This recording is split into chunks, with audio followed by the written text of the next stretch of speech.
अमावस्या व्रत कथा। अमावस्या व्रत में सुनते हैं ये कथा, मिलता है सुख और सौभाग्य। अमावस्या व्रत कथा। मार्गशीर्ष माह की अमावस्या 23 नवंबर दिन बुधवार को है। पूजा के समय अमावस्या व्रत की कथा का श्रवण करते हैं तो अखंड सौभाग्य और सुख की प्राप्ति होती है। अमावस्या व्रत कथा। एक नगर में गरीब ब्राह्मण परिवार रहता था। उनके घर एक बेटी थी जो बहुत ही सुंदर थी, लेकिन उसका विवाह नहीं हो रहा था।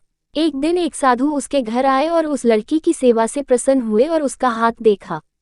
उन्होंने बताया कि उसके हाथ में विवाह रेखा नहीं है। साधु ने बताया कि एक गांव में सोना धोबन है।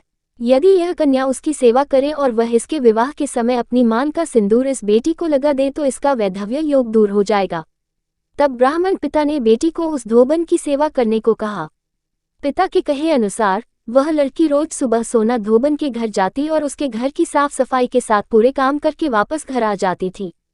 सोना धोबन ने अपनी बहू से कहा कि आजकल तुम बहुत जल्दी घर का काम कर लेती हो, पता ही नहीं चलता। तब उसने कहा कि वह कोई काम नहीं करती, पता नहीं कौन ये सारे काम करता है।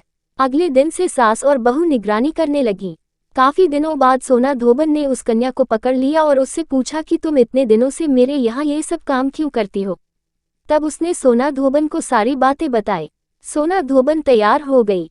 उसने जैसे ही उस कन्या की मांग में अपनी सिंदूर लगाए, वैसे ही उसकी पति की मृत्यु हो गई। वह काफी दिनों से बीमार था। ब्राह्मण परिवार के घर से लौटते समय सोना धोबन ने रास्ते में पीपल के पेड़ को 108 ईंट के टुकड़ों की भावरी दी और 108 बार परिक्रमा की। उसके बाद पानी पिया। उस दिन वह सुबह से निराहार और बिना जल पिए थी। पीपल की परिक्रमा करते ही उसका पति जीवित हो गया।